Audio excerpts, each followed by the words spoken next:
وقالوا ربنا إنا أطعنا سادتنا وكبراءنا فأضلونا السبيل কর্মীগুলো বলবে আল্লাহ আমরা তো দুনিয়ায় বড়দের আনুগত্য করেছিলাম, নেতাদের আনুগত্য করেছিলাম, থানার নেতা, ওয়ার্ডের নেতা, ইউনিয়নের নেতা, জেলার নেতা, উপর থেকে নেতারা যে আদেশ দিত আমরা সেগুলো বাস্তবায়ন করতাম। কাজে আজকে আমাদের একা ধরলে চলবে না, ওদেরকেও ধরো। ফাআদাল্লুনাস সাবিলা, ওরাই আমাদেরকে পথভ্রষ্ট করেছে, গোমরাহ করেছে। রব্বানা আতিহিম দুইফাইন মিনাল আযাবি ওয়ালআনহুম লানান কাবীরা, আল্লাহ ওদেরকেও ধরো, দ্বিগুণ আযাবে পাকড়াও করো, কারণ ওরাই আমাদেরকে গোমরাহ করেছে, ওরাই আমাদেরকে পথভ্রষ্ট করেছে। কারণ আদেশগুলো দিত ওরা, আমরা বাস্তবায়ন করতাম। চাঁদাবাজ, সন্ত্রাস, চোর, মাতাল যা কিছু বানাইছে ওরা বানাইছে, কারণ আমাদেরকে আদেশগুলো দিত ওরা। কাজে আজকে আমরা একা জাহান্নামে যাব না, ওদেরকেও ধরো। সবাই পড়েন আউযু বিল্লাহি মিনাশ শাইতানির রাজিম, বিসমিল্লাহির রহমানির রহিম। ইন্নাল্লাহা ওয়া মালাইকাতাহু ইউসাল্লুনা আলান নবী ইয়া আইয়ুহাল্লাযীনা আমানু সাল্লু আলাইহি ওয়া সাল্লিমু তাসলিমা। আমরা নামাজে যে দুরূদ শরীফ পড়ি, মন খুলে দুরূদে ইব্রাহিম পড়ি সবাই। আল্লাহুম্মা সাল্লি আলা মুহাম্মদ কামা সাল্লাইতা আলা ইব্রাহিম ইন্নাকা হামিদুম মাজিদ।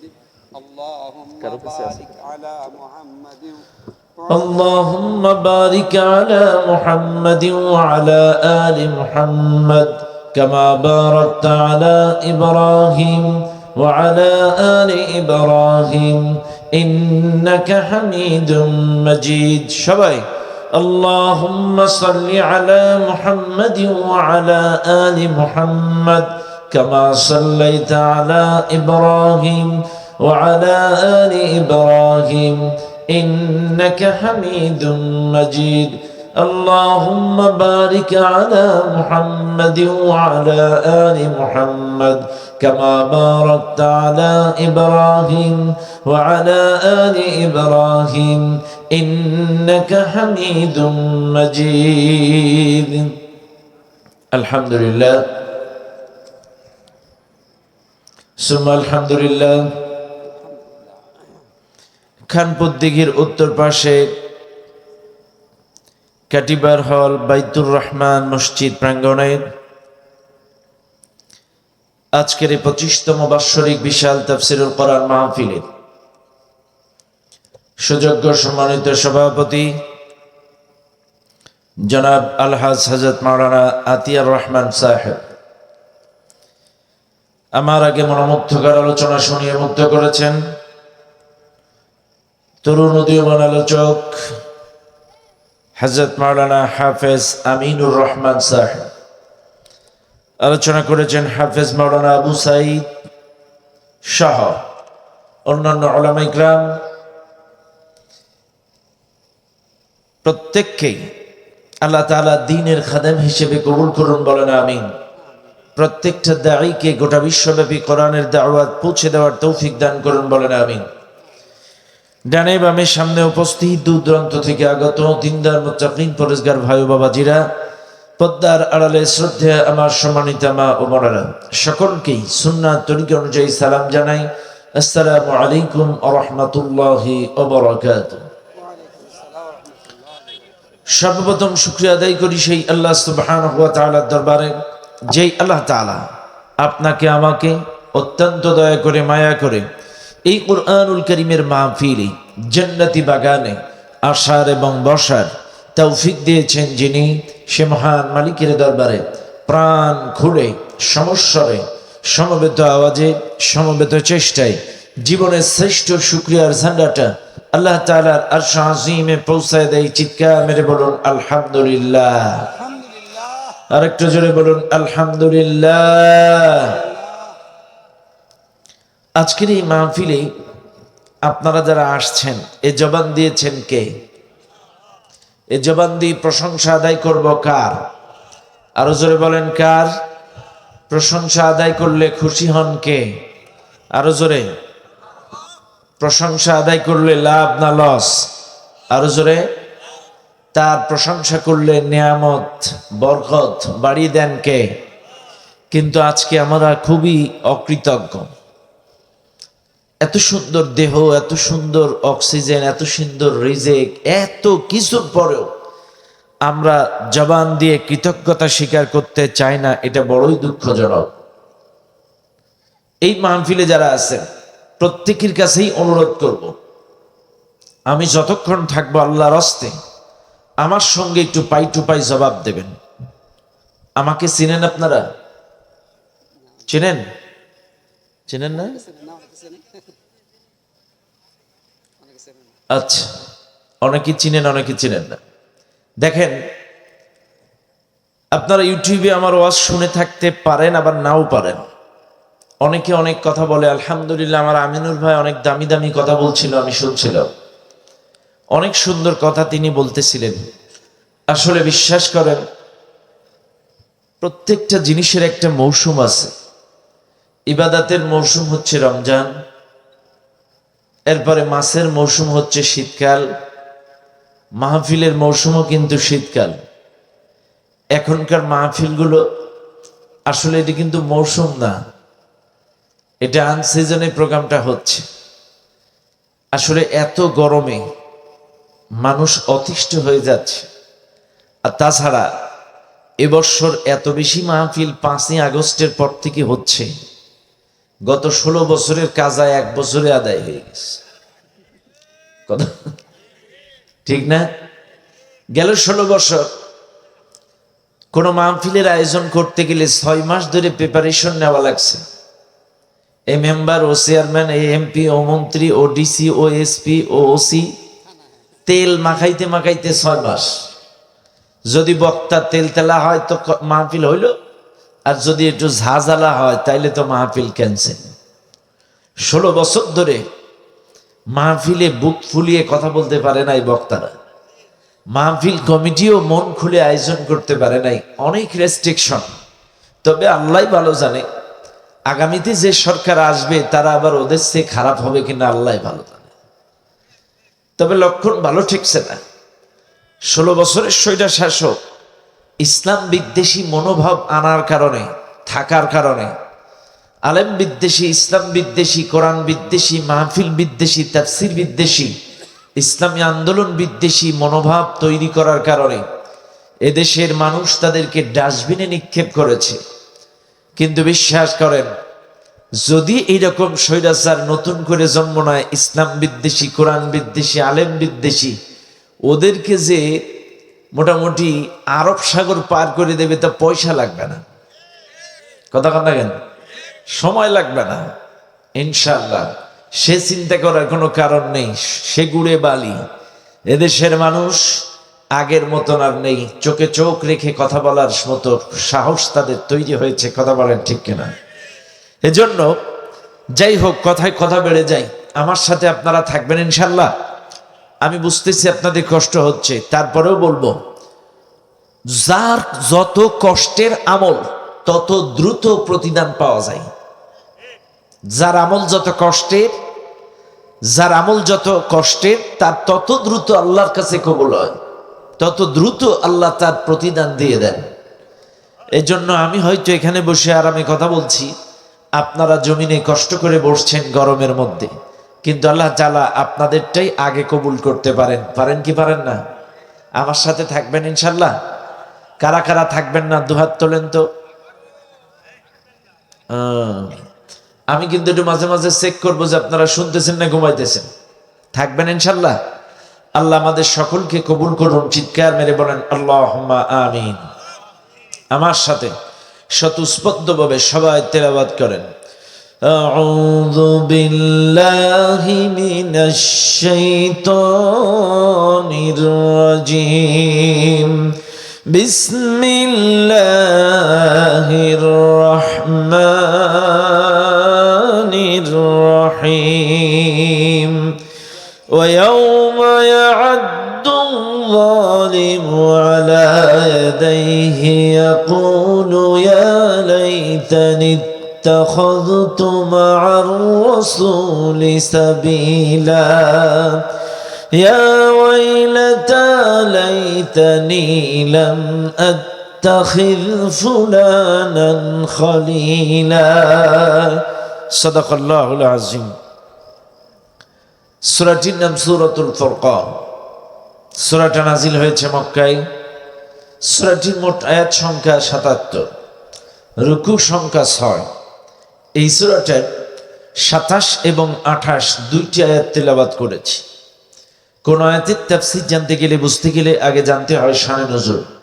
আয়াতটি কোথায় নাজিল হলো, কেন নাজিল হলো, স্থান, কাল, পাত্র, সময়টা, প্রেক্ষাপটটা কি ছিল, শানে নজুল যদি জানা যায়, তেলাওয়াতকৃত আয়াতের মূল বিষয়বস্তু আয়নার মতো ক্লিয়ার হওয়া যায়।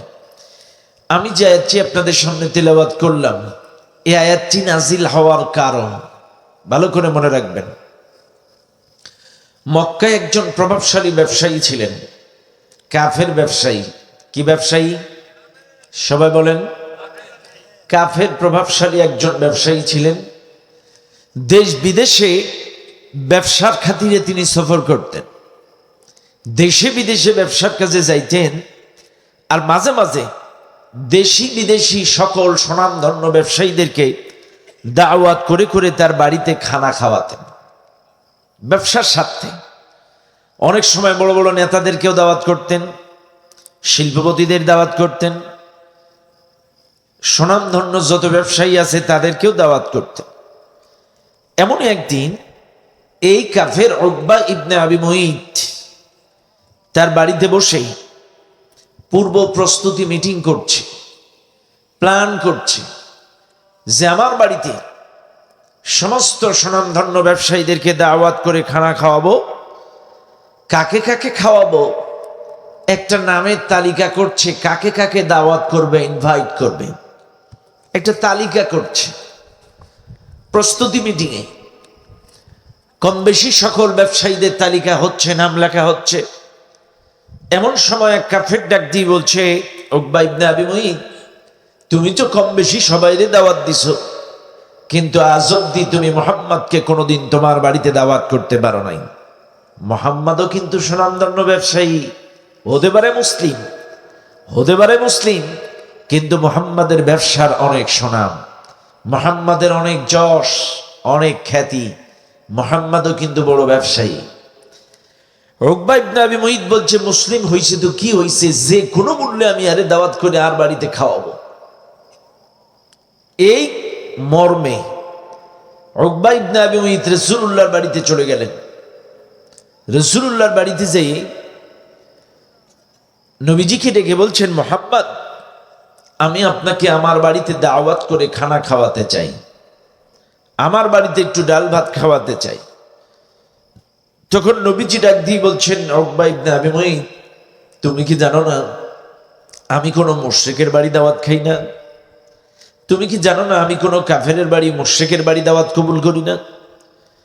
যখন উকবা ইবনে আবি মুঈত বলছে, আচ্ছা আমি কোন শর্ত মানলে, কোন দাবি পূরণ করলে, কোন কাম করলে আপনি আমার বাড়িতে খাবেন, আপনি আমার বাড়িতে যাবেন? নবীজি ডাক দিয়ে বলেন, উকবা ইবনে আবি মুঈত, আমি তোমার বাড়িতে খাইতে পারি একটা শর্তে, তুমি যদি এই মুহূর্তে আমার সামনে কালেমার ঘোষণা দিতে পারো, আমার সামনে যদি ঈমানের ঘোষণা দিতে পারো, উকবা ইবনে আবি মুঈত, আমি কথা দিচ্ছি তোমার বাড়িতে দাওয়াত কবুল করব, তোমার বাড়িতে খানা খাবো। এই মাহফিলে যারা আছেন ভালো করে মনে রাখবেন, নবীজিকে তখন দাওয়াত দিতে আসলেন, তিনি কিন্তু বললেন আমি কোনো মুশরিকের বাড়ি, কাফেরের বাড়ি দাওয়াত খাই না। আজ এই মাহফিলে যারা আছেন একটা বার বুকে হাত দিয়ে বলেন, ইমানদার হিসেবে যদি কখনো আপনার বাড়িতে কেউ দাওয়াত দিতে এসেছে, একটা বার বলেন, কখনো কি এমনটা যাচাই করেছেন আমি কোনো সুদখোরের বাড়ি দাওয়াত খাই না? কখনো কি বলেছেন আমি কোনো বেনামাজির বাড়ি খাই না? আমি কোনো সুদখোরের বাড়ি, ঘুষখোরের বাড়ি, চাঁদাবাজের বাড়ি খাই না, এরকম কখনো বলেছেন? তাইলে তফাৎ কি? আপনারা খালি নবীর উম্মাত নামে নামে, আমরা নামে নামে দাওয়াত পাইলে মেরে দিতে হবে না। অবশ্যই আপনি একজন ইমানদার হিসেবে যাচাই করতে হবে, লোকটা নামাজি না বেনামাজি, লোকটা ইমানদার না বেঈমান, লোকটা সুদখোর না ঘুষখোর, তার ইনকাম সোর্স কি। হালাল খাদ্যের উপরে আল্লাহর রহমত নাজিল হয়, হারাম উপার্জনের উপরে আল্লাহর গজব নাজিল হয়। একবার ইমাম মালিক রাহমাতুল্লাহি আলাইহির মেয়ে ইমাম মালিককে বলতেছে, বাবা আমি আপনার উস্তাদ ইমাম আবু হানিফার খুব নাম শুনেছি, তাকে একটু আমার বাড়িতে দাওয়াত করে খাওয়াইতে চাই। কে বলতেছে? ইমাম মালিকের মেয়ে। শুনেছি ইমাম আবু হানিফা রাহমাতুল্লাহি আলাইহির বিরাট নাম, সে খুব আল্লাহওয়ালা একজন ইমাম, 4 ইমামের শ্রেষ্ঠ ইমাম, আমি এর একটু আমার বাড়িতে খাওয়াইতে চাই। উদ্দেশ্য একটাই, উদ্দেশ্যটা হলো আমি তাকে দাওয়াত করি, তার সবচাইতে নেক আমলগুলো ফলো করতে চাই, তার ভালো আমলগুলো একটু ফলো করতে চাই, আমার বাড়িতে দাওয়াত করে খাওয়াবো আর তার ভালো দিকগুলো আমি অনুসরণ করব। দাওয়াত করে আনছে, লম্বা ঘটনা, লম্বা বলছি না, সংক্ষেপে বলছি। হালাল খাদ্যের উপরে আল্লাহর রহমত নাজিল হয় কথাটা বলার জন্য। ইমাম আবু হানিফা রাহমাতুল্লাহ আলাইহি দূর থেকে আসছে, ইমাম মালিকের বাড়ি অনেক দূরে, রাতের বেলায় দাওয়াত। রাতের বেলায় ইমাম মালিকের বাড়িতে থাকবেন খানা খাওয়ার পরে। আলহামদুলিল্লাহ ইমাম মালিকের মেয়ে সব খানা খাদ্য গুছায় রাখছে, সব খানা রেডি, সব খাবার রেডি। এখন ইমাম আবু হানিফা রাহমাতুল্লাহি আলাইহি বিসমিল্লাহ বলে শুরু করি, যত খানা খাদ্য সব ছিল দস্তারখানায়, সব সাইডে মুসি খেয়ে পরিষ্কার করে ফেলছে। ইমাম মালিকের মেয়ে অবাক, 4 ইমামের ইমাম এইরকম জম্মের খাওয়া খায়। আলেম ওলামা ইমাম যারা, এরা তো সুন্নাতি খানা খাবে, খাইলেই চান্স পাইলেই তো খাবে না। খানাটারে 3 ভাগ করবে, 1 ভাগ পেট, 1 ভাগ খালি, 1 ভাগ পানি, 1 ভাগ খানা, 3 ভাগে পেটটাকে ভাগ করবে, সুন্নাতি খানা খাওয়াবে। কিন্তু আমি যতগুলো খাদ্য খাবার দিয়েছি সব তো প্রকার পার, এ কি এই উনার নিয়ে কেমন? মনটা খারাপ মেয়ের। এবার রাতের খাওয়া দাওয়া শেষ, ইমাম আবু হানিফা ঘুমাবেন। ইমাম মালিকের মেয়ে চিন্তা যে কি রাতের বেলায় তাহাজ্জুদ পড়ে কিনা দেখা লাগবে। এখন সেই সময়কার 1 পেয়ালা পানি দরজার আড়াল দিয়ে পর্দার ভেতরে রেখে দিয়েছে, উনি যদি তাহাজ্জুদ পড়ে অবশ্যই ভোরবেলায় পানি খুঁজবে, তাহাজ্জুদের সময় উঠে পানি খুঁজবে, উজু করতে গিয়ে 1 পেয়ালা পানি দরজার ভেতর দিয়ে পর্দার ভেতরে রাখছে ওযুর জন্য। কিন্তু সারা রাত সেই পানিটা সেইভাবে, উনি মেয়েটা তাড়াতাড়ি ফজরে আজানের সময় উঠে দেখে এই পানি এইভাবে, পানি খালি হয় নাই। তখন মেয়েটার মনে আরো খারাপ, 4 ইমামের শ্রেষ্ঠ ইমাম তাহাজ্জুদ নামাজ পড়লো না। এরপরে সকালবেলায় ফজরের নামাজ পড়ে ইমাম আবু হানিফা চলে যাচ্ছে, ইমাম মালিকের মেয়ের মন আরো খারাপ। যারা বুজুর্গ আল্লাহওয়ালা নবীওয়ালা তারা তো ইশরাকের নামাজ পড়ে, ইমাম আবু হানিফা তাও পড়লো না। তখন ইমাম মালিকের মেয়ে পদ্মার আড়াল থেকে ডাক দিয়ে বলছে, ও বাবার বাবা, উস্তাদের উস্তাদ, আপনার কাছে আমার 3টা প্রশ্ন আছে, আল্লাহর হস্তে 3টা প্রশ্নের জবাব আমাকে জানাবেন। বলছে, কি প্রশ্ন মা? 1 নম্বর প্রশ্ন, আমি আপনাকে দাওয়াত করে 1 নম্বর আমার জানার উদ্দেশ্য, আপনাকে ডেকে এনেছিলাম মাত্র আপনার নেক আমলগুলো ফলো করার জন্য। আমার 3টা প্রশ্ন হলো, যারা আলেম, যারা ইমাম, যারা নবীওয়ালা আল্লাহওয়ালা তারা তো সুন্নাতি খানা খাবে, কিন্তু আমি যতগুলো আয়োজন করছি খাদ্য খাবার, ভাত তরকার, আপনি সব খেয়ে ফটাফট, আপনি কেন এত জম্মের খাওয়া খাইলেন, সুন্নাতি খানা কেন খাইলেন না? এটা আপনার জানার ইচ্ছা। তখন বলছে, মা আর প্রশ্নগুলো একবারে করে নাও। বলছে, 2য় নম্বর প্রশ্ন, আপনি এত বড় একজন ইমাম, তাহাজ্জুদের নামাজ কেন পড়লেন না? 3য় নম্বর প্রশ্ন, আপনি ইশরাকের নামাজ না পড়ে কেন চলে যাচ্ছেন? এবার বলছে, মা 1 নম্বর প্রশ্নের জবাব শোনো, আমি কখনো আমার জ্ঞান বুদ্ধি হওয়ার পর থেকে সুন্নাতি খানার বিরুদ্ধে যাই না, যখন খাই খুব হিসাব করে খাই। কিন্তু বিশ্বাস করো, আজকে যখন আমি এই ঘরের মধ্যে ঢুকছিলাম, তোমার বাবার হালাল খাদ্য খাবারের উপরে আল্লাহর রহমত এত বেশি বর্ষণ হচ্ছিল, এটা দেখে আমি এই রহমতের লোভ সামলাইতে পারি নাই, সব খেয়ে ফেলছি। এত বেশি আল্লাহর রহমত তোমার বাবার হালাল উপার্জনের এই খাদ্য খাবারে, এত বেশি আল্লাহর রহমত নাজিল হচ্ছিল, এটা দেখে আমি সহ্য করতে পারি নাই, যার কারণে আজকে সব খেয়ে ফেলছি।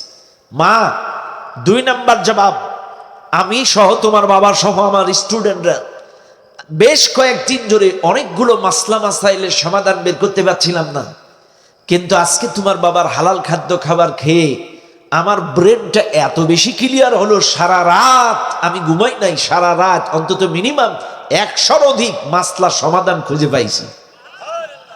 হালাল খাদ্য খেলে ব্রেন পরিষ্কার হয়, এত বেশি আমার ব্রেন ক্লিয়ার হয়েছে যে সারা রাত আমি অসংখ্য মাসলা সমাধান খুঁজে পেয়েছি।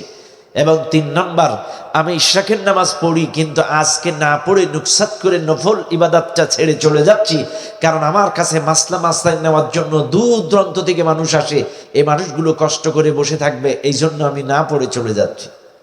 বাইরে আমার লম্বা ঘটনা বলা উদ্দেশ্য ছিল না, জাস্ট হালাল খাদ্যের উপরে আল্লাহর রহমত নাজিল হয়, হালাল খাদ্য খাইলে ব্রেন ভালো হয়, এটা আপনাদেরকে বোঝানোর জন্য বললাম। ও দুনিয়ার মানুষ, উকবা ইবনে আবি মুঈত জানতে বলেন, নবীজি আমার বাড়িতে আপনার দাওয়াত। উকবা ইবনে আবি মুঈত বললেন, আমার বাড়িতে একটু ডাল ভাত খাওয়ার জন্য আপনাকে দাওয়াত করব অমুক দিনে।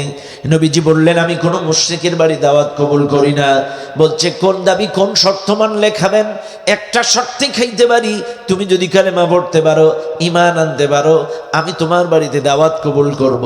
সঙ্গে সঙ্গে উকবা ইবনে আবি মুঈত রাসূলের সামনে বললেন, শোনেন, কালেমা পড়লেই যদি আমার বাড়িতে দাওয়াত খান, এই মুহূর্তে আপনাকে সাক্ষী রেখে আমি কালেমা পড়ে নিলাম, লা ইলাহা ইল্লাল্লাহু মুহাম্মাদুর রাসূলুল্লাহ সাল্লাল্লাহু আলাইহি ওয়াসাল্লাম রাসূলুল্লাহর সামনে কালেমা পড়ে ইসলাম কবুল করে নিলেন। এবার নবীজি বলেন, উকবা ইবনে আবি মুঈত, এবার আলহামদুলিল্লাহ আমি তোমার বাড়িতে দাওয়াত খেতে রাজি, আমার আর কোনো আপত্তি নাই। এবার বলছে, হুজুর অমুক দিনে কিন্তু আমার বাড়ি দাওয়াত, ঠিক আছে আলহামদুলিল্লাহ আমি কবুল করলাম। উকবা ইবনে আবি মুঈত চলে গেলেন। দিনের দিন সব প্রিপারেশন সম্পন্ন, সব প্রস্তুতি সম্পন্ন, এবার সবাইকে দাওয়াত করে সবাইকে বাড়ি এনে খানা খাওয়াবেন। এমন সময় উকবা ইবনে আবি মুঈত চিন্তা করে, মুহাম্মদ মুসলিম নেতা, একই দিনই তো আমি কাফের ব্যবসায়ী নেতাদেরকেও দাওয়াত দিয়েছি, একই দিনে ওয়ালিদ বিন মুগিরাকে দাওয়াত দিছে, আবু সুফিয়ানকে দাওয়াত দিছে, আবু লাহাবকে দাওয়াত দিছে, আব্দুল্লাহ ইবনে উবাইকে দাওয়াত দিছে। আব্দুল্লাহ ইবনে উবাই আগেও কিন্তু ও কিন্তু পরবর্তীতে মুসলিম হয়েছিল, কিন্তু এখনো পর্যন্ত ইসলাম কবুল করে নাই। আব্দুল্লাহ ইবনে উবাইকে দাওয়াত দিছে, উকবা ইবনে আবি মুঈতকে, এরপরে উতবা সাইবাকে, আবু লাহাবকে দাওয়াত দিছে, মক্কার বড় বড় কাফেরদেরকে দাওয়াত দিছে। উকবা ইবনে আবি মুঈত চিন্তা করে, আমি তো দাওয়াত দিলাম, কিন্তু একই সাথে মুহাম্মদ সহ মুসলমানদেরকে একত্রিত করা যাবে না। একই সাথে একই বাড়িতে একই মসজিদে মুহাম্মদ মুসলিম এবং কাফের একত্রিত করলে সংঘর্ষ বেঁধে যেতে পারে, ইজ্জতের ব্যাপার। কাজে একই মাজলিসে একত্রিত করা যাবে না, যে কোনো কায়দায় আগে ভাগে মুহাম্মদকে খাওয়ায়া ছেড়ে দেওয়া লাগবে, যে কোনো কায়দায় মুহাম্মদকে আগে ভাগে বিদায় করে দেওয়া লাগবে। নবীজিকে আগে ভাগে ডেকে এনে নবীজিকে খাওয়ায়া ছেড়ে দিলেন। কিছুক্ষণ পরে বড় বড় কাফের ব্যবসায়ী শিল্পপতিরা আসলেন। এর মধ্যে ওয়ালিদ বিন মুগিরা, আবু সুফিয়ান, আবু লাহাব, উতবা, সাইবা, বড় বড় কাফেররা আসছে। আব্দুল্লাহ ইবনে উবাইও আসছে। আব্দুল্লাহ ইবনে উবাই ছিল বাড়িওয়ালার বাল্যবন্ধু, অর্থাৎ উকবা ইবনে আবি মুঈতের বাল্যবন্ধু। আব্দুল্লাহ ইবনে উবাই খাওয়ার আগে বলতেছে, বন্ধু শুনলাম তুমি নাকি ইসলাম কবুল করেছ, শুনলাম তুমি নাকি মুসলিম হয়েছ, শুনলাম তুমি নাকি মুহাম্মাদের হাতে হাত দিয়ে বায়াত গ্রহণ করেছ। উকবা ইবনে আবি মুঈত জাগজি বলেন, সব আব্দুল্লাহ ইবনে উবাই, আমি কালেমা পড়ছি ঠিক আছে, কিন্তু বিশ্বাস করো মুখে মুখে পড়ছি, অন্তরে নাই। কিসে কিসে কথা বলে? আমি কালেমা পড়ছি কিসে কিসে, মুখে মুখে পড়ছি, অন্তর দিয়ে পড়ি নাই। আসলে মুহাম্মদকে কোন কায়দায় আমার বাড়িতে আনবো কোনো রাস্তা পাচ্ছিলাম না। মুহাম্মদ বলল, তুমি যদি কালেমা পড়তে পারো আমি তোমার বাড়িতে দাওয়াত খাবো, এই জন্য আমি কালেমা পড়ছি মুখে মুখে, অন্তর দিয়ে কালেমা পড়ি। আমাদের দেশে তো এরকম লোক নেই, হ্যাঁ আছে নাকি? মৌতলায় নেই, হ্যাঁ আছে মৌতলে আছে? এটা কি জায়গার নাম? খানপুর। খানপুরে তো নেই। হ্যাঁ, শোনেন আপনাদেরকে একটু বুঝাই। মুখে মুখে কালেমা, অন্তরে নাই, এটার অর্থ কি? এটার অর্থ হচ্ছে 1 নাম্বার মুনাফিক, আর 2 নাম্বার হচ্ছে আল্লাহর আইন না মানা। লা ইলাহা ইল্লাল্লাহ, আল্লাহ ছাড়া আইনদাতা নাই, বিধানদাতা নাই। মুহাম্মাদুর রাসূলুল্লাহ, মুহাম্মদ আমাদের নেতা, এটা মানা। এই কালেমার অর্থ, এই কালেমার দাবি, আল্লাহর আইন ছাড়া অন্য কারোর আইন মানা যাবে না। মুহাম্মদকে নেতা হিসেবে তার আদর্শ ফলো করতে হবে, মানতে হবে, এটা কালেমার দাবি। এখন এই মাহফিলে এমনও লোক আছে 5 ওয়াক্ত নামাজ পড়ে, দাঁড়িয়ে আছে, টুপি আছে, জুব্বা আছে, নামের আগে মোহাম্মদ লেখে, আলহাজ লেখে, কিন্তু এই জমিনে ইসলাম প্রতিষ্ঠিত হোক, এই জমিনে কোরআনী শাসন প্রতিষ্ঠিত হোক, এই জমিনে আল্লাহর আইন কায়েম হোক, এই জমিনে কোরআন দিয়ে রাষ্ট্র পরিচালনা হোক, এই জজবা, তামান্না, মন মানসিকতা আমাদের অনেক কপাল পোড়া মুসলমানদের ভেতরে নাই। আরো জোরে বলেন, আছে না নাই? এমন অনেক মুসলমান আছে যারা ইসলামী আন্দোলনের বিরোধিতা করে, কোরআনী আন্দোলনের বিরোধিতা করে, আল্লাহর জমিনে আল্লাহর আইন প্রতিষ্ঠার বিরোধিতা করে, কোরআনী শাসন ব্যবস্থার বিরোধিতা করে। এরা আবার বলে আমরা মুসলিম, নামের আগে মুহাম্মদ, নামের আগে আলহাজ, আবার নামাজ পড়ে। বিশ্বাস করেন এদের ঈমান আর আব্দুল্লাহ ইবনে উবাইয়ের ঈমান, এদের ঈমান উকবা ইবনে আবি মুইতের ঈমান। মুখে মুখে, অন্তরে কোনো ঈমান। অন্তরে যাদের ঈমান আছে তারা কখনো ইসলামী রাজনীতির বিরোধিতা করবে না। অন্তরে যাদের ঈমান আছে তারা কখনো ইসলামী আন্দোলনের বিরোধিতা করবে না। অন্তরে যাদের ঈমান আছে তারা কখনো কোরআনী রাষ্ট্রের বিরোধিতা করবে না। অন্তরে যাদের ঈমান আছে তারা কখনো আল্লাহ কোরআনের আইন অস্বীকার করবে। হতে পারে মুসলিম। আমি মাঝে মাঝে একটা উদাহরণ দিই। আমাদের দিকে মুরগিতে তাওয়া দেয় না ভাই? দেয় দেয়। মুরগিতে যখন তাওয়া দেয় কয়টা করে ডিম দেয়? 20টা, 25টা, 15টা। তো দেখবেন আমাদের দেশের মহিলারা চালাকি করে 20টার মধ্যে 10টা হাঁস আর 10টা মুরগি মেরে দেয়। কথা কেনা দেয় কি, দেয় না? 10টা হাঁসের ডিম, 10টা মুরগির ডিম। মুরগি কিন্তু বোঝে না কোনটা হাঁস আর কোনটা মুরগি। মুরগি মনে করে সব আমার ডিম। মুরগি কি মনে করে? সব আমার ডিম। মুরগি আচ্ছা করে 1 মাস ধরে তাপ দেয়। 1 মাস ধরে তাপ দেওয়ার পরে হাঁসের বাচ্চাও বেরোয়, মুরগির বাচ্চাও বেরোয়। বেরোয় কি বেরোয় না? হাঁসের বাচ্চাও বেরোয়, মুরগির বাচ্চাও বেরোয়। এবার মুরগি তার সকল বাচ্চাদেরকে তরিকা শিখায় দেয়, এই তরিকায় গম, এই তরিকায় খুদ, এই তরিকায় ভাত খেতে হয়। মুরগির দেখানো তরিকা মোতাবেক মুরগির বাচ্চাগুলো খুদ খায়, গম খায়, ভাল খায়। কিন্তু একই মুরগির বুকের তাপনি যে হাঁসের বাচ্চাগুলো বেরোলো, ওরা কিন্তু মুরগির তরিকা মোতাবেক খায় না। ওরা ঠিক ওই পচা নর্দমায়, পচা ড্রেন, প্রস্রাবের খানা, পায়খানার খানা, ওই জায়গায় যে নাক ডুবাই দিয়ে করে। কথা কেনা করে কি করে না? করে কি করে না? তাইলে বোঝা গেল একই মুরগির বুকের তাপ নিয়ে মুরগির বাচ্চাগুলো মুরগির তরিকা মানে, কিন্তু একই মুরগির তাপ নিয়ে হাঁসের বাচ্চাগুলো মুরগির তরিকা মানে না। ওরা মানব রচিত মতাদর্শ, ওই কি বলে, পচা খানা, পচা নর্দমায় নাক ডুবোয়। ঠিক একইভাবে এই বাংলাদেশে মুসলিম মায়ের গর্ভে জন্ম নিয়েছে ঠিকই, মুসলিম পরিবারে জন্ম নিয়েছে ঠিকই, কিন্তু ওরা কোরআনের আইন মানে না, রাসূলের তরিকা মানে না। ওরা মানুষের তৈরি করা আইনের ভিতরে নাক ডুবে দিয়ে করে কি করে না? জোরে বলেন। মুসলিম পরিবারে জন্ম, মুসলিম মায়ের গর্ভে জন্ম, কিন্তু ওরা কোরআনের আইন মানে না, ইসলাম মানে না। ওরা মানুষের তৈরি করা মতাদর্শের পিছনে নাক ডুবই দিয়ে লটর বটর করে। শুনে নেন এই মাহফিলে যারা আছেন, এই পৃথিবীতে যত ফিতনা আছে সবচাইতে বড় ফিতনা হচ্ছে মানুষের তৈরি করা আইন। কথা বলেন না কেন? মানুষের তৈরি করা আইন সবচাইতে বড় ফিতনা এই পৃথিবীর জন্য। আর মানুষের তৈরি করা আইন দিয়ে কখনো মানুষ সুখে থাকতে পারে? 1971 সালে দেশটা স্বাধীন হয়েছে। 71 সালের পর থেকে এই 54 বৎসরে বলেন শান্তি পাইছে? কয়জন পাইছেন? পাইছেন শান্তি? কিয়ামত পর্যন্ত যদি এভাবে এক্সচেঞ্জ হয়, হাত বদল হয়, শান্তি হবে না? হবে না। শান্তি পাইতে গেলে কিসের আইন লাগবে? আরো জোরে বলেন, আরো জোরে বলেন। এই যে ওই একটা মোটরসাইকেল, সম্ভবত বাজাজ নাকি, ওই যে রোড সাইডে ডিসকভার, এটা ধরলাম। তাই গাড়িটা যার হোক না কেন, বলেন তো গাড়ির ট্যাঙ্কি কয়টা? আপনারা চালান না, দেখেন। ও বাবাজি, মোটরসাইকেলের ট্যাঙ্কি দুইটা, একটা তেল একটা মোবিল। বলেন কি? এটা তেল, এটা মোবিল। বাজাজ হোক, হিরো হোক, আর ডিভিএস হোক, যে কোনো কোম্পানি হতে পারে। মোটরসাইকেলটা যখন আপনি কিনতে যাবেন, আপনাকে একটা নোটবুক দিবে এবং বলে দেবে তেলের ট্যাঙ্কিতে তেল, মোবিলের ট্যাঙ্কি মোবিল, এই কয়েকদিন পর পর সার্ভিসিং, ঠিকঠাক ইঞ্জিনটা চলবে। এখন আপনাকে একটা নোটবুক দিয়ে বলে দিল তেলের ট্যাঙ্কিতে তেল, মোবিলের ট্যাঙ্কিতে মোবিল।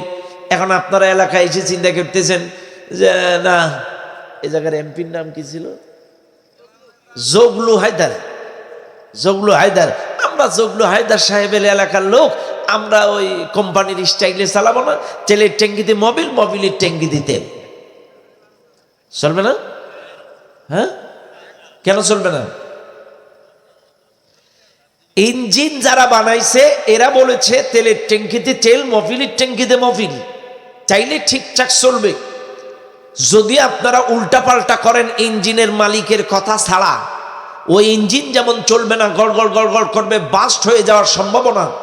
ঠিক একইভাবে এই জমিন কার? আসমান কার? আপনাকে আমাকে সৃষ্টি করেছেন কে? আরো জোরে বলেন কে? এই 3.5 হাত ইঞ্জিনটা বানাইছেন কে? এইবার বলেন, চাইলে আল্লাহ বলে দিল হুদাল্লিন নাস, হাদা বায়ানুল লিন্নাস, এই কোরআনটাই তোমাদের জন্য উপদেশ, এই কোরআনটাই তোমাদের জন্য হেদায়াত, এই কোরআনটাই তোমাদের জন্য দিক ও নির্দেশনা। চাইলে আপনারা যদি কোরআন বাদ দিয়ে মানুষের তৈরি করা আইন দিয়ে চালান, এই ইঞ্জিন কি চলবে?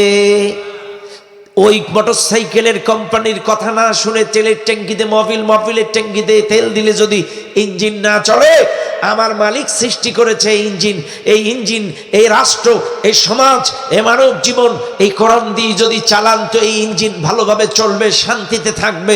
অন্যথায় এই সমাজ, এই রাষ্ট্র, এই ইঞ্জিন যদি মানুষের তৈরি করা মতাদর্শ দিয়ে চালান, এই সমাজ কখনো ভালোভাবে চলতে পারে না।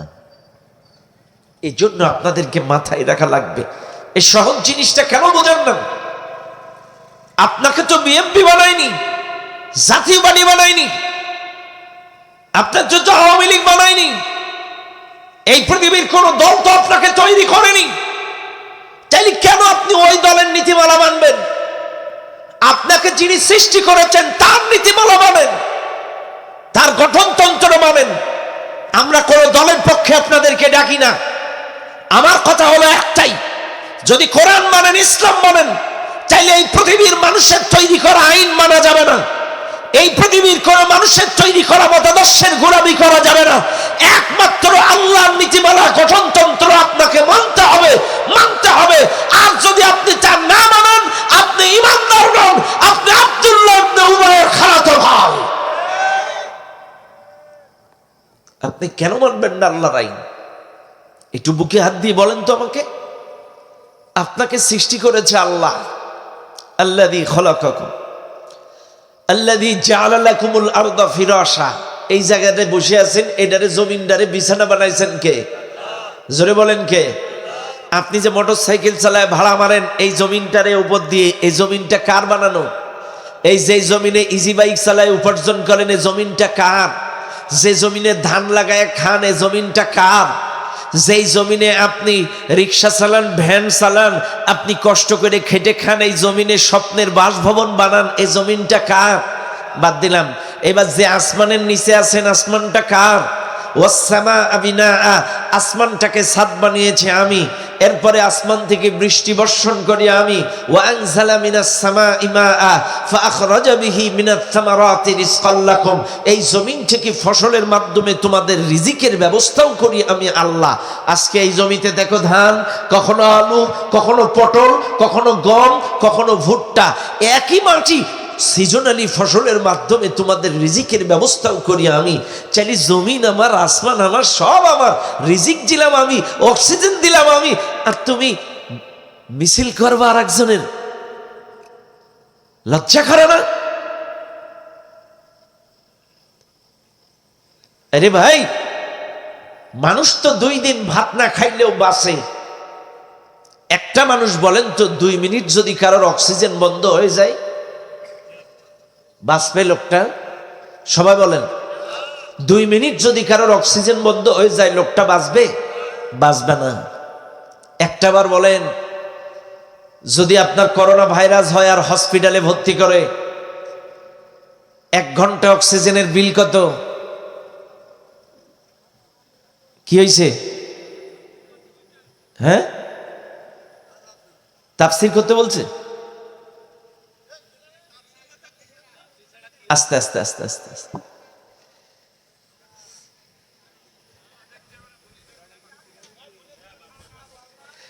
এ ভাই, আমার দিকে খেয়াল করেন, কোরআন কিন্তু আবু বকরও শুনেছে, আবু জেহেলও শুনেছে। একটু এদিকে তাকান আমার দিকে। সারা রাত আবু জেহেল কোরআন শুনেছে, ওর কি ইমান বাড়ছে না শয়তানি বাড়ছে? আবার আবু বকরও সারা রাত শুনছে, ইমান বাড়ছে না শয়তানি বাড়ছে? ইমান বাড়ছে। একই কোরআন আবু জেহেলও শুনছে, আবার আবু বকরও, আবু জেহেলও শুনছে, আবু বকরও শুনছে। কাজে হেদায়াতটা কার পক্ষ থেকে? বিশ্বাস করেন, আমি যদি গিলাইয়েও দেই তা এটা কবুল হবে না। এটা আল্লাহর পক্ষ থেকে হেদায়াত আসবে। হেদায়াত কখনো এটা নিজের থেকে, পক্ষ থেকে হয় না। এটা আল্লাহ যদি বলেন যে আপনাকে হেদায়াত দিবেন, জান্নাতে দিবেন, তো আলহামদুলিল্লাহ। আল্লাহ যদি আপনাকে জাহান্নামের উপযুক্ত করে, আপনি চেষ্টা করলেও জান্নাতে যেতে পারবেন না, আপনার ভালো নাও লাগতে পারে। কারণ মনে রাখবেন, এই কোরআনে 6666টা আয়াতের কম আর বেশি যতগুলো আয়াত আছে, প্রত্যেকটা আয়াত যদি আপনার বিশ্বাস না হয়, আপনি বেঈমান, ইমানদার না। কারণ ইমান 6টা জিনিসের উপরে: আল্লাহর প্রতি ইমান, কোরআনের প্রতি ইমান, আখিরাতের প্রতি ইমান, তকদিরের ভালো মন্দের প্রতি ইমান, আর হচ্ছে ফেরেশতাদের প্রতি ইমান। এখন আল্লাহর কোরআনের নামাজের আয়াতগুলো মানবেন, রোজার আয়াতগুলো মানবেন, জিকিরের আয়াতগুলো মানবেন, হজের আয়াতগুলো মানবেন। আর যখন বলবো আলা আলাহুল খালকু ওয়াল আমর, জমিন যার আইন চলবে তার, আল্লাহর জমিনে আল্লাহর আইন কায়েম করতে হবে, কথা না? আশ্চর্য। মসজিদে যখন নামাজ পড়ে, একই কোরআন দিয়ে নামাজ পড়ে। মাগরিবের নামাজ কোরআন দিয়ে, এশার নামাজ কোরআন দিয়ে, ফজরের নামাজ কোরআন দিয়ে, জুমার নামাজ কোরআন দিয়ে। তখন রাজনীতি হয় না। আর তাফসীর মাহফিলে যখন আমরা ব্যাখ্যা করে দেই, তখন রাজনীতি হয়। হ্যাঁ, আশ্চর্য হয়ে যাবেন। আসলে এটা কথা না। আবারও বলছি, হেদায়াত কার পক্ষ থেকে? আরো জোরে বলেন, কার পক্ষ থেকে? এটা মাথায় রাখবেন। আল্লাহ সবাইকে হেদায়াত দেন না। খেয়াল করেন, আমি কিন্তু বারবার আপনাকে বুঝিয়ে দিয়েছি, জমিন বানিয়েছেন আল্লাহ। আল্লাযী জাআলা লাকুমুল আরদা ফিরাশা, এটা আয়াত নাকি আমার বানানো কথা? ওয়াস সামাআ বিনাআ, এটা আয়াত না বানানো কথা? তাহলে তাফসীর মানে কি কিসসা কাহিনী, ইউসুফ জুলেখার কাহিনী? আমাদের গ্রামগঞ্জের মানুষের ধারণা তাফসীর মানে মনে হয় ইউসুফ জুলেখার কাহিনী। গ্রামগঞ্জের মানুষের ধারণা আর কি। আসলে আমি কিন্তু কাহিনীর বক্তা না, একটা কথা শুনে নেবেন। আমি যা বলি কোরআন হাদিস থেকে বলি। আমাদের দেশের কিছু বক্তারা এই কিসসা কাহিনী বলে মানুষদেরকে পাগল করে কাদায়ে পাদায়ে নাচাই চলে যায়। এরা মনে করে বিশাল তাফসীর, আয়াত একটা পড়ে ওয়াজ আর এক জায়গায় করে, মনে করে এটাই তাফসীর। না, আয়াতের ভিত্তিতে তাফসীর। আমি আপনাদেরকে শোনাচ্ছি এই আয়াতটা কেন নাজিল হইছে, কোন কারণে নাজিল হইছে। এই কথা বলতে যে আল্লাহর আইন সবাই মানে না, এটাই আমি আপনাদেরকে বুঝাচ্ছি। আর আল্লাহর আইন কায়েম হলে লাভ কি, না হলে ক্ষতি কি, এটার ভিত্তিতে আপনাদেরকে বুঝাচ্ছি। কথা কোন ঠিক না বেটি? ও দুনিয়ার মানুষ, এদেশের মানুষ আজকে কোরআন বুঝে না। এরা মনে করে নামাজ মানে ইবাদত, রোজা মানে ইবাদত, হজ মানে ইবাদত, জিকির মানে ইবাদত। কিন্তু শুনে নেন, উকবা ইবনে আবি মুঈত যখন আব্দুল্লাহ ইবনে উবাইকে দাওয়াত দিতে গেল, যখন আব্দুল্লাহ ইবনে উবাই ডাক দিয়ে বলছে, উকবা ইবনে আবি মুঈত, শুনলাম তুমি নাকি ইসলাম কবুল করেছো। তখন বলছে, আমি কালেমা পড়ছি ঠিকই, কিন্তু মুখে মুখে পড়ছি, অন্তর দিয়ে পড়ি নাই।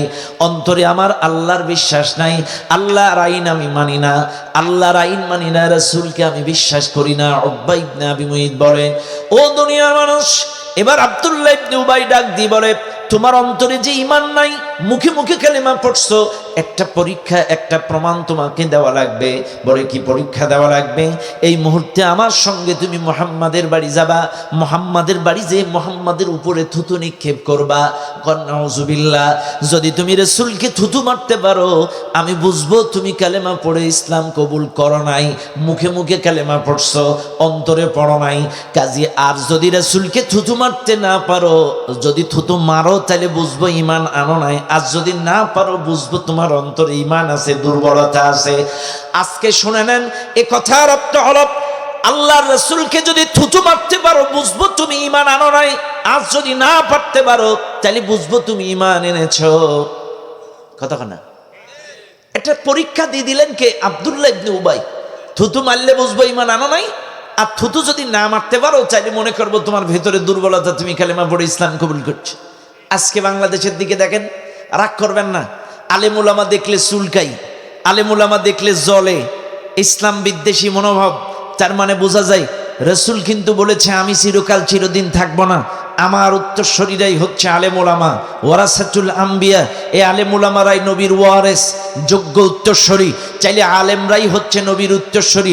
আলেমদেরকে সম্মান করবে, সালাম দিবে, ভালোবাসবে, তাদেরকে মহব্বত করবে, তাদের ছাত্র হবে, তাদের ক্লাসে বসবে।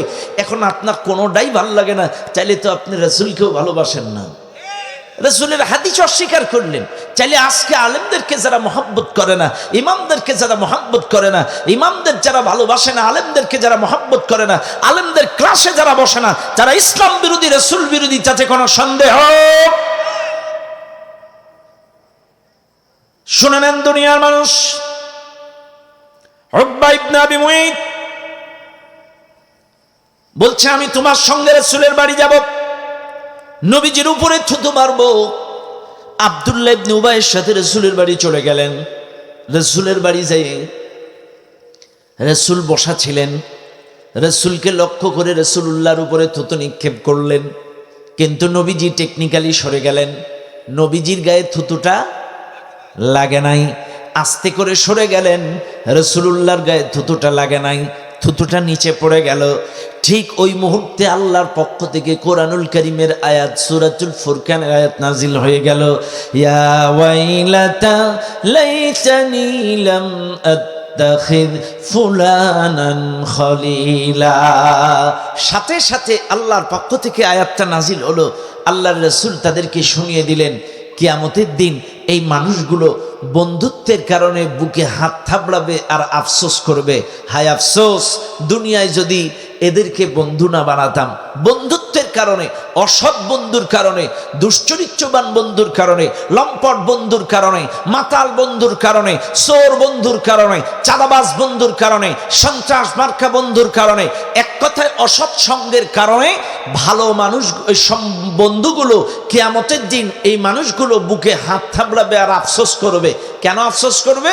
অসৎ সঙ্গ দোষের কারণে আফসোস করবে, বলবে হায় আফসোস, এদেরকে যদি বন্ধু না বানাতাম, হায় আফসোস, এদেরকে যদি বন্ধু না বানাতাম। কাদের?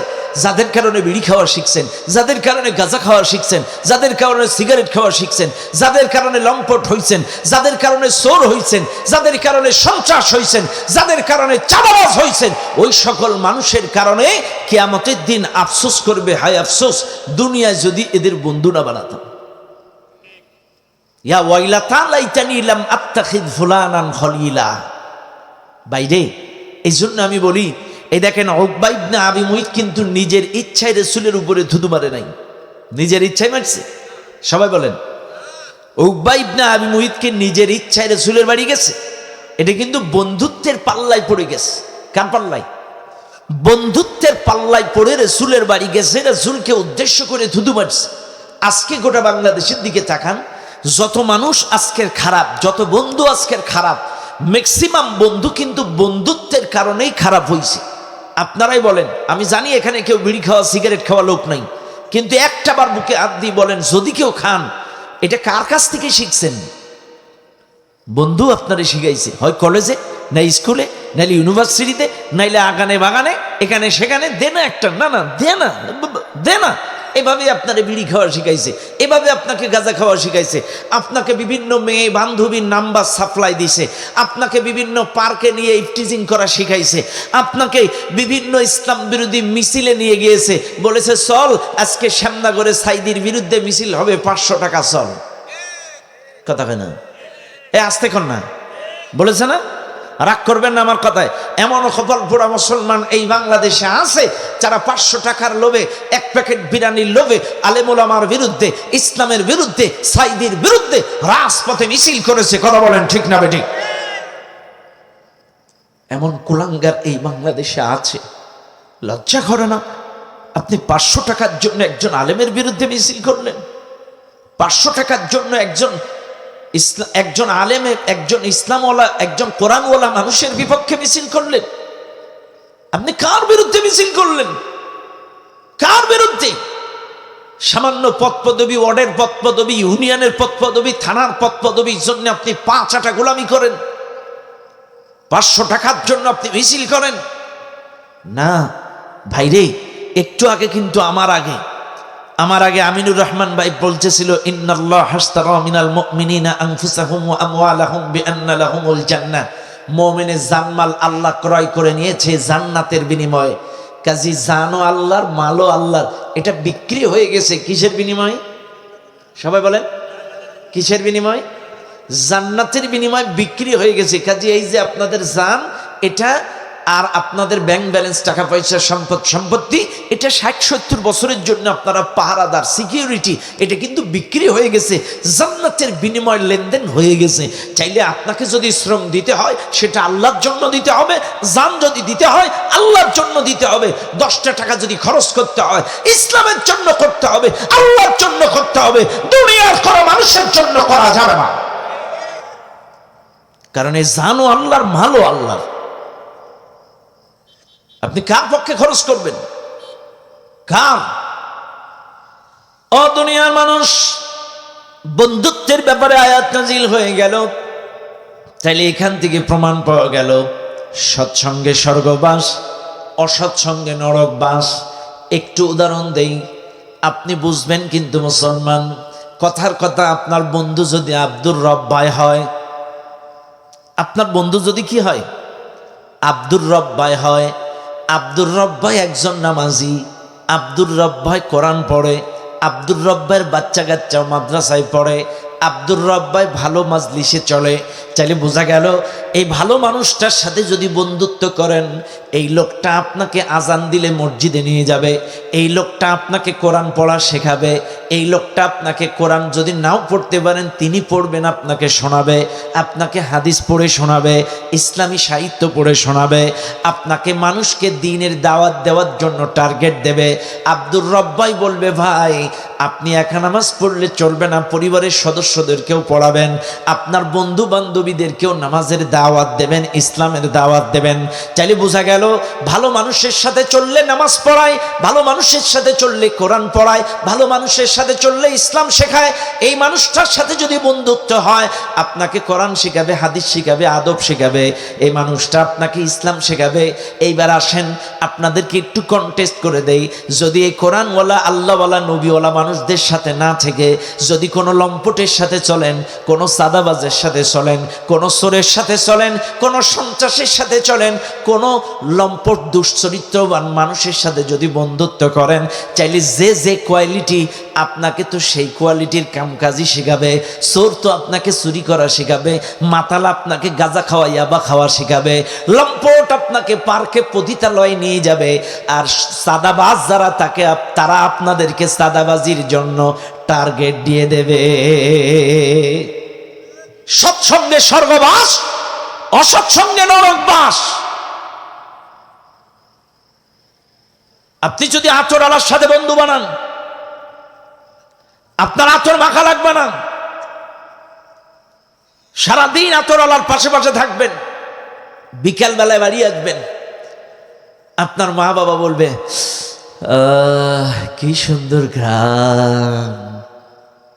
আবার যদি পক্ষান্তরে কোনো গাঁজাখোরের সাথে বন্ধু বানান, গাঁজা খান না কিন্তু গাঁজাখোরের সাথে সারাদিন ছিলেন, দেখবেন বিকেল বেলায় বাড়ি আসলে আপনার শরীর দিয়ে কিসের গন্ধ বেরোবে?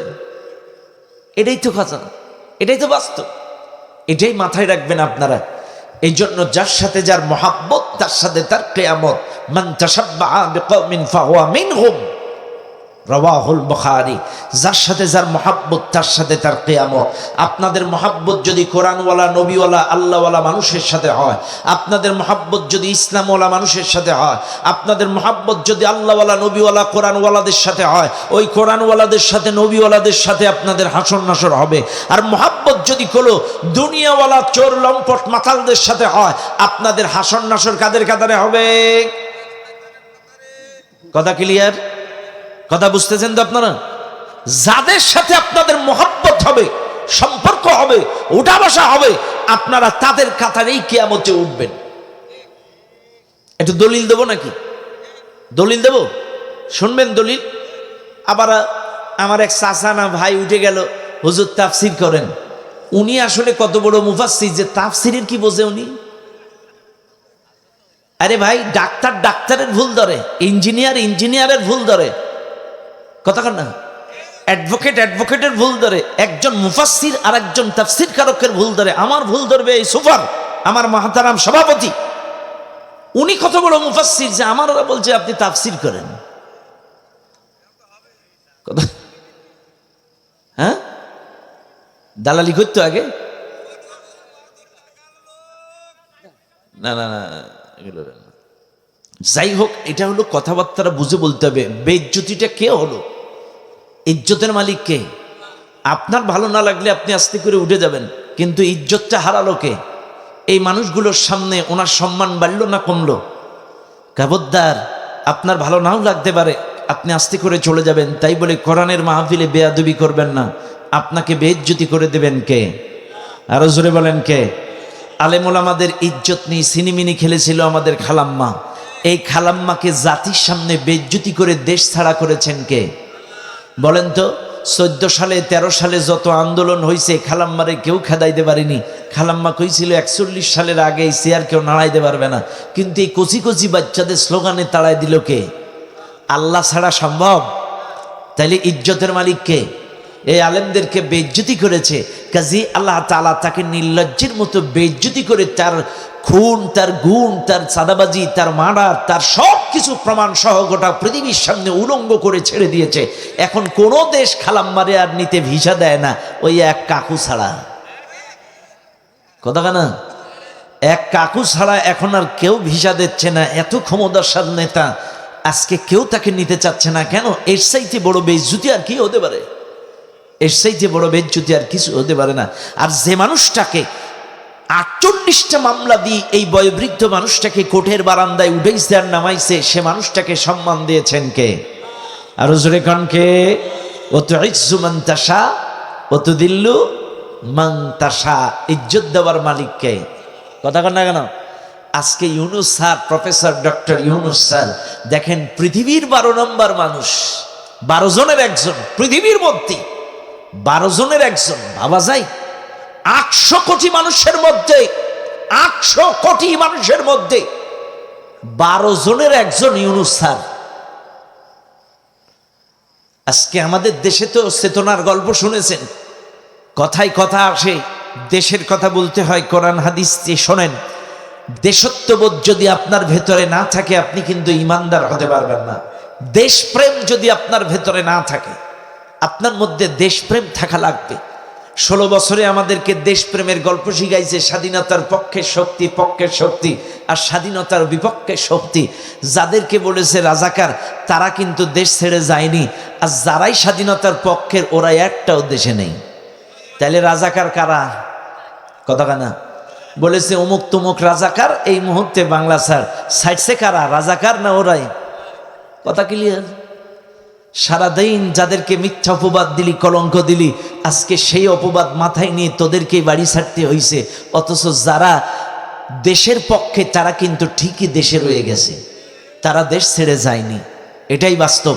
এদেশের মানুষ ভাত নাকে দেয় না, ভাত গালে দেয়। কাজে দেশপ্রেম কাদের ভেতরে আছে আর কাদের ভেতরে নেই এদেশের মানুষ সব বুঝে, সব বুঝে। কথা বলেন ঠিক না বেঠিক? চেতনার ব্যবসা এই বাংলাদেশের মানুষ আর খাবে না। কথা কন না কেন? দেশের টাকা পাচার করবা, সাদাবাজি, সন্ত্রাসী, মাস্তানি, লুট, খুন, গুম, ধর্ষণ, এমন কোনো অকারেন্স নেই করবা না। আবার দেশপ্রেম দাবি করবা, স্বাধীনতার পক্ষের। এদেশের মানুষ চেনে তোমরা কি? ও দুনিয়ার মানুষ, এই জন্য বলবো সৎসঙ্গে স্বর্গবাস, অসৎসঙ্গে সর্বনাশ। আল্লাহ পাকের কোরআন বলে কিয়ামতের ময়দানে ইয়াউমা নাদউ কুল্লা উনাসিম বিইমামিহিম, সূরাতুল বানি ইসরাইল। হুজুর ঠিক আছে? সূরাতুল বানি ইসরাইল। আল্লাহ পাক বলেন স্মরণ করো সেই দিনে, যেই দিন প্রত্যেকটা দলের নেতা সহ ডাক দেওয়া হবে। কি সহ? আমাদের যারা বলে কোরআনে রাজনীতি নেই তাদের শিখাচ্ছি, একটু শুনে নেন। আমি কিন্তু কোরআনের আয়াত দিয়ে বলছি।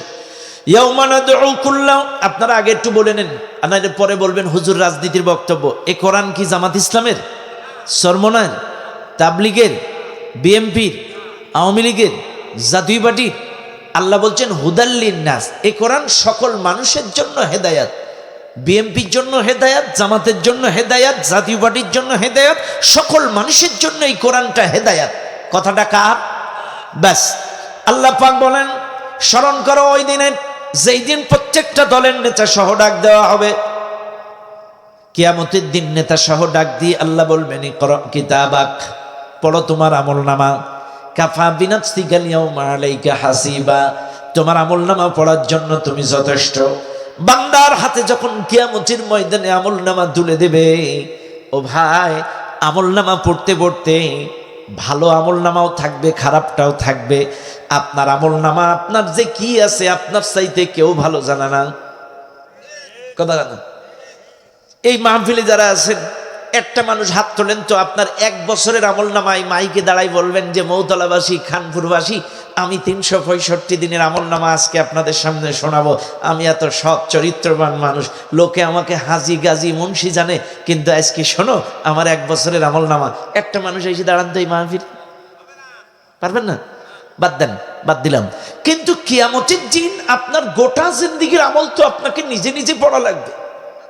এ ভাই, আজকে আপনি 1 বছরের আমলনামা পড়তে পারছেন না, কিন্তু কিয়ামতের দিন লক্ষ কোটি মানুষের সামনে আপনার 60 বছরের আমলনামা। এক কথায় এখন যদি আপনার 60 হয়, কালকে যদি মারা যান 60 বছরের আমলনামা পড়া লাগবে। আপনার বয়স যদি 70 হয়, 70 বছরের আমলনামা আপনাকে পড়া লাগবে। আপনার বয়স যদি 90 হয়, 90 বছরের আমলনামা পড়া লাগবে।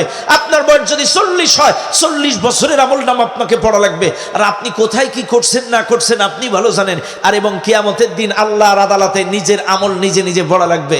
এইবার আপনার আমলনামায় যদি থাকে এরে ধর, ওরে বাড়ি ছাড়া, ওরে ঘর ছাড়া, এখানে এগুলো যদি থাকে, চাইলে আল্লাহ কি বলবে? খেয়াল করেন, টাইট না, কোরআন দিয়ে বলছে। যখন আপনি আমলনামা পড়বেন, আমলনামা যখন পড়বেন, এখন আমলনামার মধ্যে যদি খারাপ থাকে, চুরি থাকে, দুর্নীতি থাকে, বোনের জমি ফাঁকি দেওয়া, ভাইয়ের জমি ফাঁকি দেওয়া, রডের বদলে বাঁশ, চাঁদাবাজি, সন্ত্রাসী, আল্লাহ বলবে ফেরেশতারা এদের ধর ধর। যদি আমল ভালো হয় তাহলে কি ধরবে না? যদি আলহামদুলিল্লাহ আপনার আমলনামায় 5 ওয়াক্ত নামাজ থাকে, আমি কিন্তু বলেছি যদি আপনার বন্ধুত্ব যদি ভালো মানুষের সাথে হয়, গোটা জিন্দেগিতে যদি কোরআনওয়ালা, অল্প বয়সে আব্দুর রব, বেশি বয়সে মাওলানা কি নাম হুজুর, আতিয়ার রহমান হুজুর, চাইলে বয়স অনুযায়ী আপনার বন্ধু, আপনি হুজুরের বয়সী বন্ধু লেভেল যখন, তখন হুজুরের সাথে, কম বয়সী যখন আব্দুর রবের সাথে।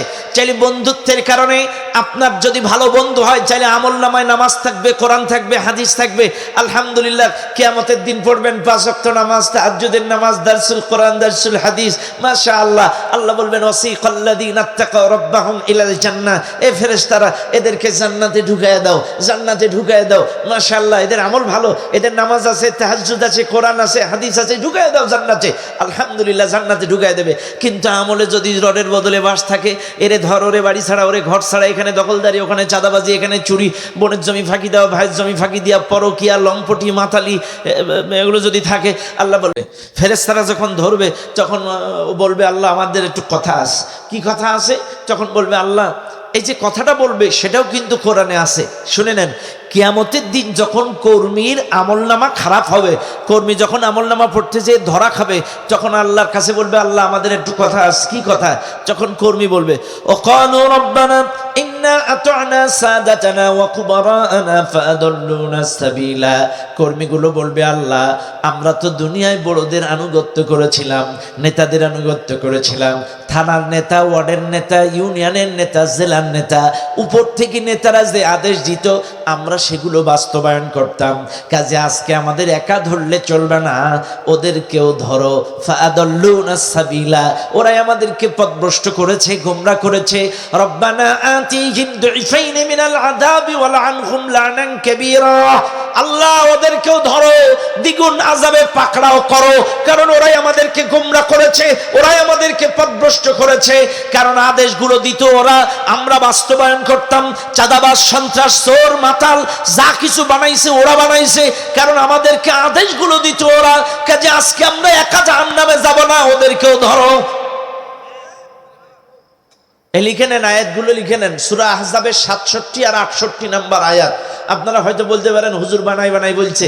লিখে নেন, লিখে নেন, নোট করে নেন। সূরা আহজাবের 67 এবং 68। কিয়ামতের দিন নেতা সহ কর্মী উঠবে, কর্মীর আমলনামা যদি খারাপ হয় তখন কর্মীরা নেতার নামে নালিশ করবে, আল্লাহ আমার নেতাই তো আদেশগুলো দিত, আজকে আমার একা ধরলে চলবে না, ওকে ধরো। চাইলে এটা আয়াত নাম্বার বলে দিলাম, এটা কিন্তু আয়াত নাম্বার বলে দিলাম। এইবার আসেন একটু বাস্তবতায় মিল করে দেই, আয়াতের সাথে বাস্তবে মিল আছে কিনা একটু দেখেন। এ ভাই, এই যে আমাদের কদিন আগে আনিস কাকু গ্রেপ্তার হলো, আনিসুল হক আর দরবেশ বাবা গ্রেপ্তার যখন হইছে, আনিসুল হককে পুলিশ ধরছে, দরবেশকে কিন্তু ধরিনি। প্রথমে দরবেশকে ধরিনি, আনিস কাকু তুই আয়, কিন্তু আনিস বলছে আমার একা ধরলে চলবে না, মুরব্বিটা ওই। খেয়াল করেন, আমি বোঝানোর জন্য বলছি, কোরআনের সাথে মেলে কিনা দেখেন। তখন বলবে কিসের মুরব্বি? দরবেশ। কোন দরবেশ? ওই যে ও তো দাঁড়িয়ে আস না, ওইটাই দরবেশ। আচ্ছা ঠিক আছে, দরবেশটাকেও ধরলো। এইবার আনিস কাকুকে জিজ্ঞাসা করলো তোমারে ধরলাম, দরবেশে ধরবো কেন? তখন আনিস কাকু বলেছিল আমরা তো দলের সাধারণ সদস্য, এই দরবেশ হলো দলের নির্বাহী সদস্য, আদেশ যা আসতো নির্বাহী থেকে আমরা মাঠে ময়দানে বাস্তবায়ন করতাম, কাজে আমার একা ধরলে চলবে না, নির্বাহীটারেও নেও। এবার বলেন কোরআনের সাথে মেলে? সবাই বলেন মেলে? কাজে কথা হলো একটাই, আপনার বন্ধু যদি ভালো হয়, নেতা যদি ভালো হয়, চাইলে আপনাকে নামাজের দাওয়াত দেবে, কোরআনের দাওয়াত দেবে, হাদিসের দাওয়াত দেবে।